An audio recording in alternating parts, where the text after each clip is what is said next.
Welcome to G's art classes. Today we're going to learn how to draw and paint sunflower in watercolor.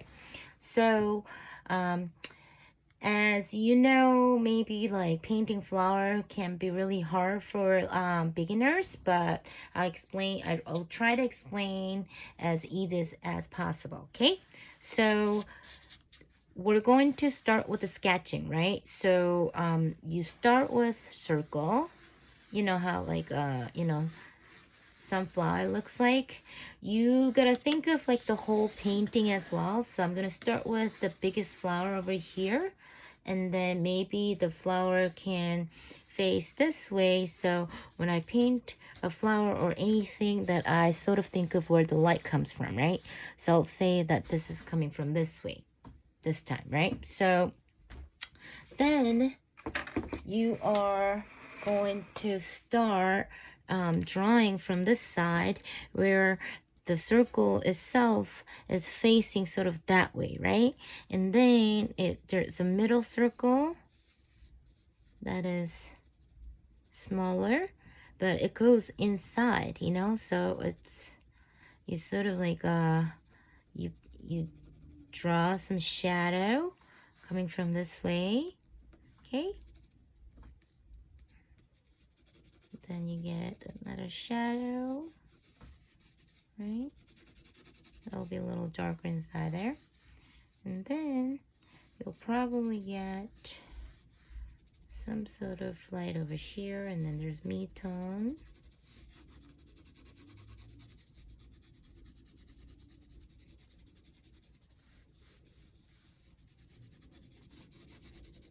And then some darker parts. Gets darker over here. It looks like a donut, almost, you know? It can be lighter over here, but like I'll show you how to fix that. So basically you can kind of tell where to put highlights. Petal. Sometimes it doesn't go only straight. So if this circle is facing that way, the circle goes this way too, and then the petal gets a little smaller towards to the left because it's, you know, facing that way. If you have a hard time, you can actually look at the reference of any sunflower images. You know, as I said, the nature object doesn't ever stay in consistent shape, so you sort of randomly changing the, you know, size of the petals or direction of the petal goes and right side because it started from like, you know, facing left. So let's see, I did that. And you can also sketch very lightly. So I'm using 4B right now, but it's better if you can use 2B or just B or HB even, okay? So then your leaf is, let's say like there's a middle line and it goes to that, and then there's like a, you know, sharp at the end of the leaf.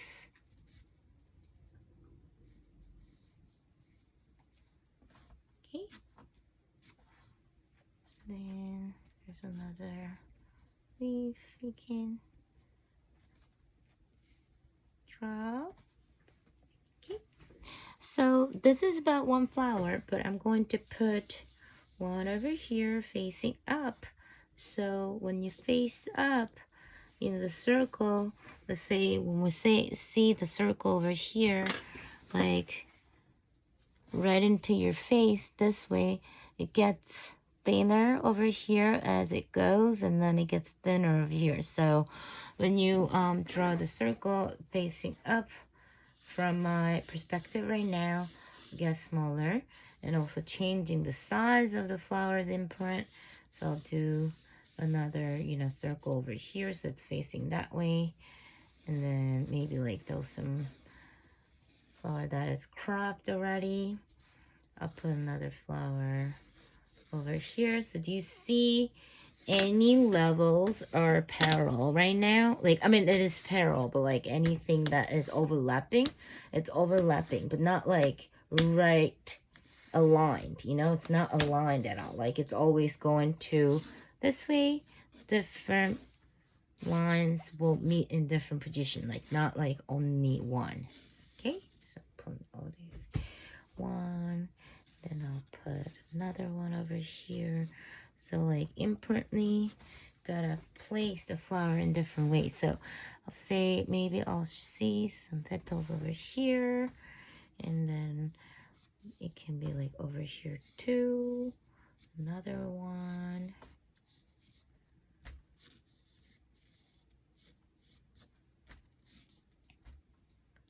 And then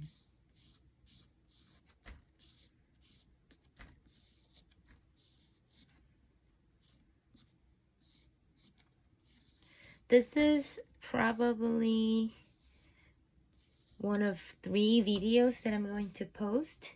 It's because I'm trying to divide the lessons so that you can, you know, watch more carefully for each lessons. This is sketching part, so it's really important practice for any painting, so you might want to look at that more, you know. Sometimes flower petal comes in like that, goes in, there's one like that, maybe one over here, you know. It's always randomly placed. It's never repetitive. I mean, it is repetitive, but it's not always the same shape repeating, you know.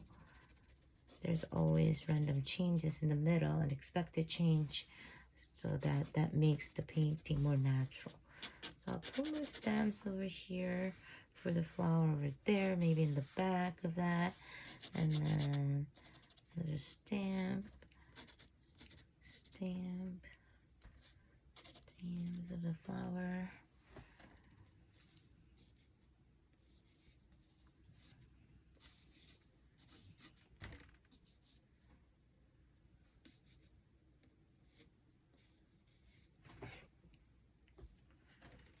Other flower maybe in the back, the small one. Then maybe leaf. Don't forget the leaves. Flowers always have leaves, right? Okay.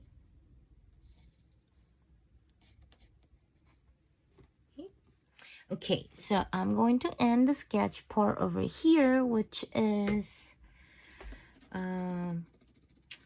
only important part that you have to remember is that remember to sketch more carefully.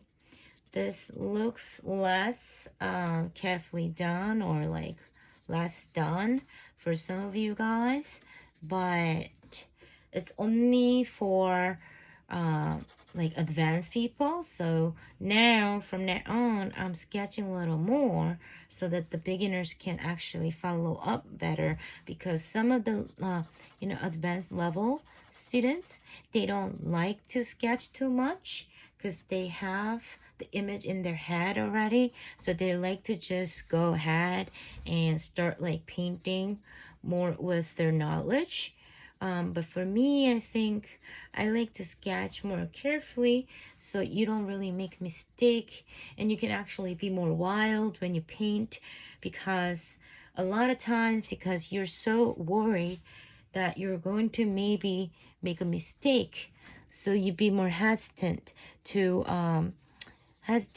paint more like adventurous. I'll say when you do take more risk, you get sometimes unexpected real good colors out of that.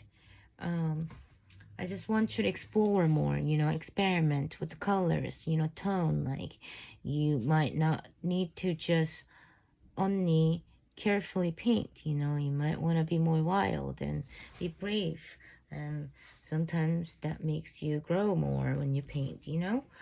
Okay, so I'll really end over here. I'll also post a picture if you need to look at, and then I'll move on to coloring part 1. Thank you.